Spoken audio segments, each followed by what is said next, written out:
నేను నీ మీద యుద్ధం చేస్తున్నాను అనుకున్నావా? లేదు లేదు, నా బలము చాలదు. ఈ రోజున నా జ్ఞానము గొప్పది, నా తెలివి గొప్పది, నేను ముక్కుసూటిగా వెళ్ళిపోతాను, నేను అంత ఖచ్చితంగా ఉంటాను అంటే కుదరదు.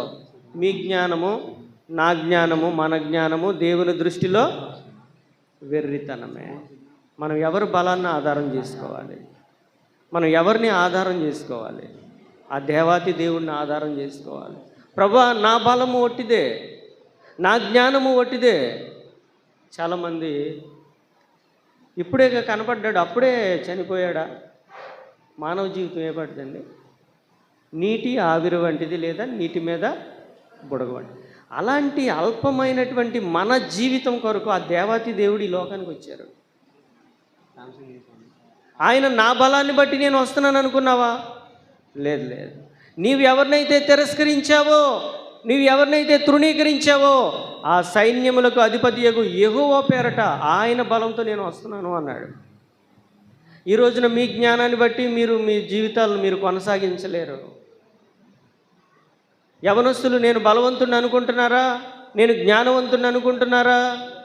మీ జ్ఞానం ఎందుకు పనికిరాదు. జ్ఞానవంతులు ఎక్కడి నుంచి వచ్చారు? ఎక్కడి నుంచి వచ్చారు? ఎక్కడి నుంచి వచ్చారండి?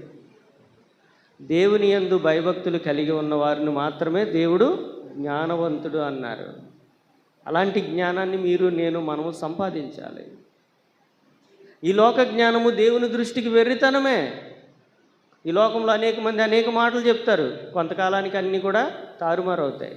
కానీ దేవుడు చెప్పిన మాట ఏది కూడా నిరర్ధకము కాదు. ఎందుకనంటే అది జీవము, అది దేవుడు చెప్పిన మాట.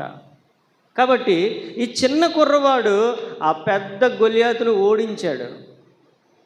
ఈ రోజున నీ కుటుంబాల్లోనికి చాలా పెద్ద సమస్యలు వస్తాయి, గొలియాతు లాంటి సమస్యలు వస్తాయి. ఈ సమస్య నుంచి నేను తప్పించుకోగలనా? ఈ పరిస్థితి నుంచి నేను బయటకు రాగలనా? ఈ అనారోగ్యం నుంచి నేను బయటపడగలనా? నేను బ్రతికి బట్టకట్టగలనా? నువ్వు బ్రతుకుతావు, నేను బ్రతికిస్తాను. ఎందుకు? నీవు నన్ను ప్రేమించుచున్నావు గనుక. శ్రమలో నేను నీకు తోడుగా ఉంటాను, నిన్ను విడిపిస్తా. ఎందుకు? నీవు నన్ను ప్రేమించుచున్నావు గనుక. ప్రేమించగలమా మనం? ప్రేమిస్తున్నామండి ఆయన్ని? ప్రేమించుచున్నాము అనుకుంటున్నామా? నిజంగా ఆయన్ని ప్రేమిస్తున్నామా? నన్ను ప్రేమించేవారు నా ఆజ్ఞలు గైకొనాలి కదా. మరి గైకొంటున్నామా? చెప్పాలి. గైకొంటున్నామా? ఆయన మాట